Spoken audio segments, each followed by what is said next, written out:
नमस्ते। आज के इस वीडियो में हम लोग जानेंगे कि शब्द क्या होते हैं, उसके कितने प्रकार होते हैं, उत्पत्ति के आधार पर शब्द कितने प्रकार के होते हैं, बनावट के आधार पर शब्द कितने प्रकार के होते हैं, अर्थ के आधार पर शब्द कितने प्रकार के होते हैं। तो वीडियो बहुत ही महत्वपूर्ण है, इसको अंत तक देखिएगा और हम आपसे वादा करते हैं कि यह वीडियो अंत तक देखने के पश्चात आपको पुनः शब्द के विषय में किसी अन्य से पूछने की आवश्यकता नहीं पड़ेगा। तो वीडियो को लाइक कीजिए या मत कीजिए, चैनल को सब्सक्राइब कीजिए या मत कीजिए, परंतु वीडियो को अंत तक देखिएगा ताकि फिर कहीं कोई शिकायत न रह जाए। तो आइए जानते हैं शब्द के विषय में बिल्कुल विस्तार से, वीडियो को ध्यान से देखिएगा। परिभाषा: दो अथवा दो से अधिक वर्णों के मेल से बनी सार्थक तथा स्वतंत्र ध्वनि को शब्द कहते हैं। जैसे यदि हम लिख दिए कमल, तो कमल एक शब्द है क्योंकि यह दो से अधिक वर्णों के मेल से बना है। कौन कौन से वर्ण हैं? क है, म है और ल है।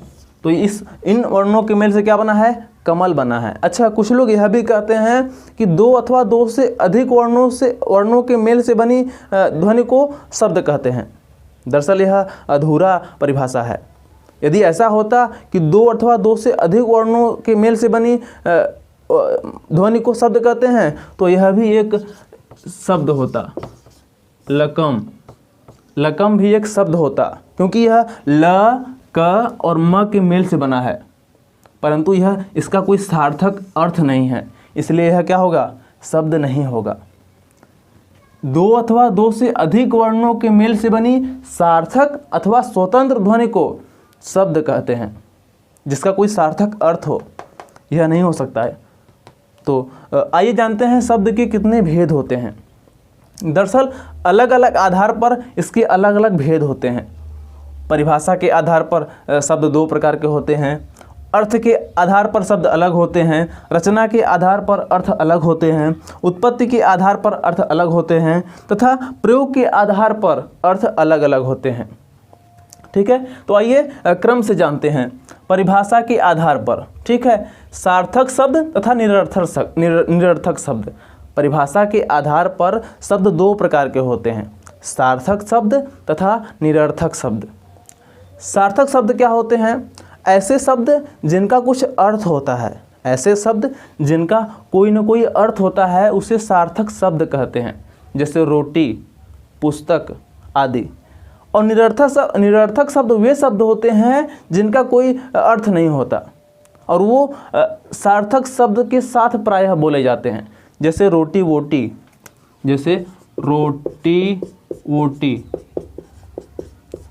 पुस्तक वस्तक। तो जो ये वोटी है उसका कोई अर्थ नहीं होता, जो पुस्तक है उसका कोई अर्थ नहीं होता। जैसे हम लोग बोलते हैं पार्टी वार्टी, तो वार्टी का कोई अर्थ नहीं होता, इसलिए यह क्या हो जाएगा? निरर्थक शब्द।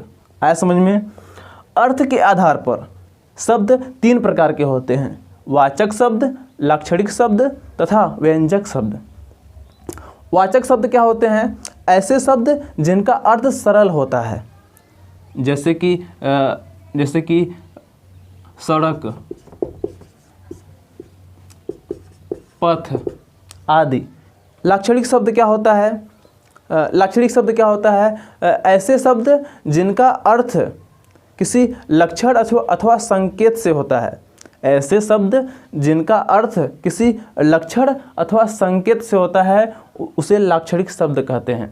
जैसे आपको कोई कह दिया कि तुम गधे हो, तो गधे का इस्तेमाल तो जानवर के लिए होता है, परंतु यहाँ पर आपके लिए किया गया है, तो क्या मनुष्य गधा हो जाएगा? नहीं। तो जो गधा होता है, गधा इसलिए कहा जाता है मनुष्य को क्योंकि गधे का लक्षण किसी में दिखता है तो उसको गधा कहा जाता है। गधा नहीं होगा, वो गधे जैसा होगा, गधे जैसा मूर्ख होगा। तो यहाँ तात्पर्य मूर्ख से है। गधे का लक्षण दिखाई देगा तो उनको गधा बोला जाएगा। जैसे कोई बोल दे तुम उल्लू हो, तो उल्लू इंसान नहीं है, उल्लू जैसा लक्षण वाला इंसान है, तो उसे बोलते हैं लाक्षणिक शब्द। व्यंजक शब्द क्या होते हैं? ऐसे शब्द जिनका अर्थ वाक्य से अलग होता है, वाक्य से भिन्न होता है, ऐसे शब्द जिनका अर्थ वाक्य से भिन्न होता है उसे व्यंजक शब्द कहते हैं। जैसे कोई कह दे कि तुम तो बुद्धिमान हो, तुम तो बुद्धिमान हो, तो क्या वास्तव में जैसे कोई कह दे तुम तो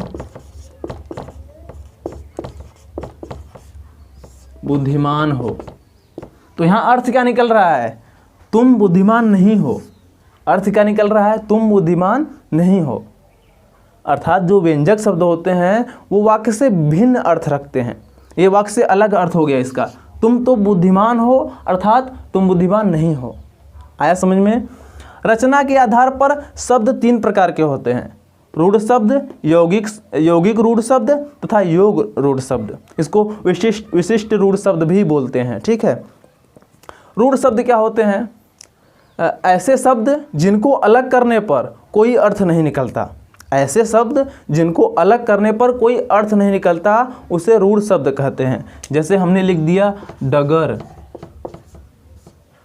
तो डगर को हम अलग करेंगे तो ड ग र, और इनका कोई अर्थ नहीं है।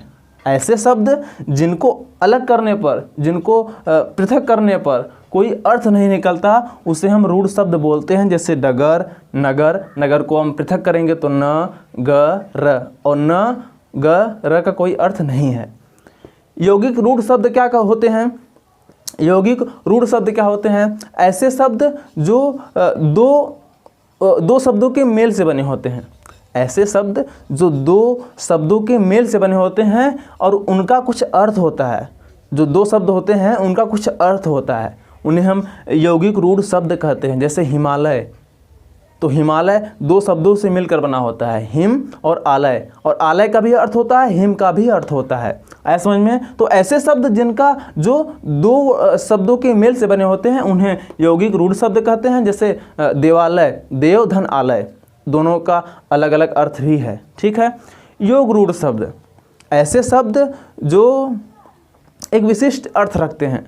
ऐसे शब्द जो एक विशिष्ट अर्थ रखते हैं, इसलिए इसको योग विशिष्ट रूढ़ शब्द भी कहते हैं। ठीक है। तो योग रूढ़ शब्द होते हैं वो एक अलग प्रकार के अर्थ रखते हैं, एक तीसरा अर्थ रखते हैं। जैसे कि गजानन, जैसे कि गजानन, तो गजानन का अर्थ क्या होता है? गज का अर्थ होता है हाथी, और आनन का अर्थ होता है दांत, अर्थात हाथी का दांत। परंतु यहाँ इसका अर्थ क्या हो जाएगा? गणेश।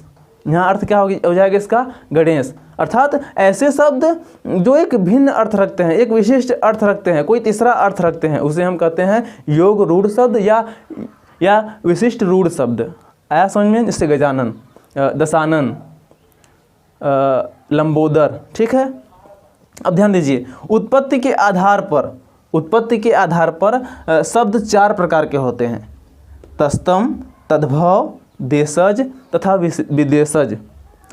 तो तस्तम शब्द क्या होते हैं? ऐसे शब्द जो संस्कृत के होते हैं, ऐसे शब्द जो संस्कृत के होते हैं और उसको हम ज्यों का त्यों हिंदी में इस्तेमाल करते हैं। ऐसे शब्द जो संस्कृत के होते हैं परंतु उनको हम ज्यों का त्यों हिंदी में इस्तेमाल करते हैं, उन्हें हम तस्तम शब्द बोलते हैं। जैसे कि अग्नि, पुष्प, जल आदि। तद्भव क्या होते हैं? ऐसे शब्द जो होते तो संस्कृत के हैं परंतु उनको हम परिवर्तन करके या तोड़ मरोड़ कर हम उसको हिंदी में इस्तेमाल करते हैं, उन्हें हम तद्भव शब्द बोलते हैं। जैसे कि गृह से हम घर लिखते हैं, गृह से घर, पुष्प से फूल आदि।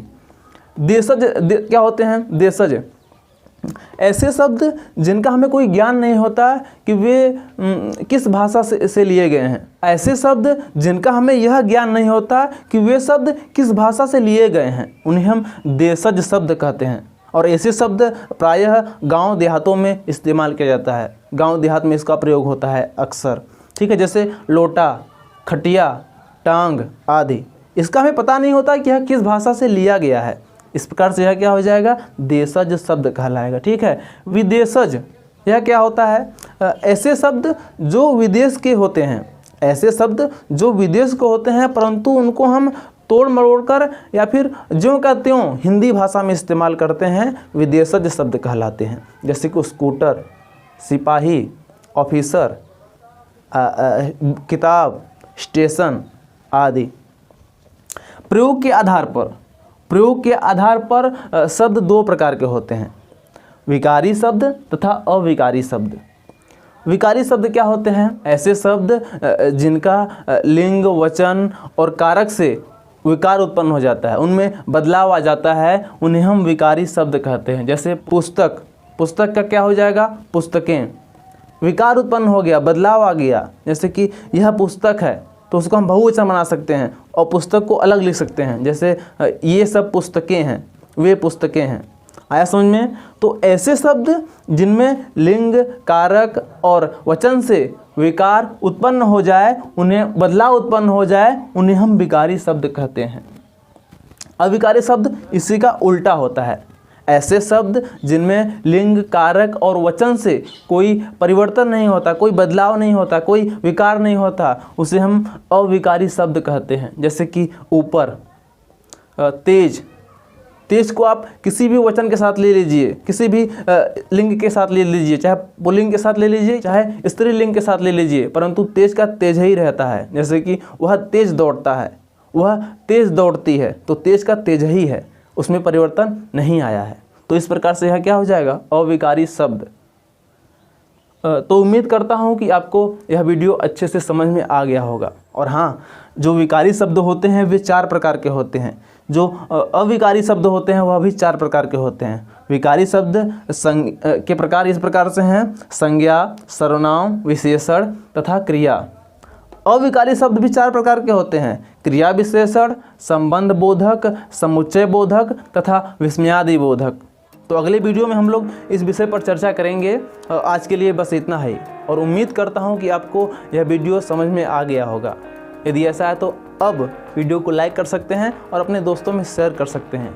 चैनल को सब्सक्राइब नहीं किए हैं तो इसको सब्सक्राइब कर सकते हैं। तो चलिए मिलते हैं अगले वीडियो में एक नए विषय पर। तब तक के लिए आप लोग पढ़ते रहिए, समझते रहिए।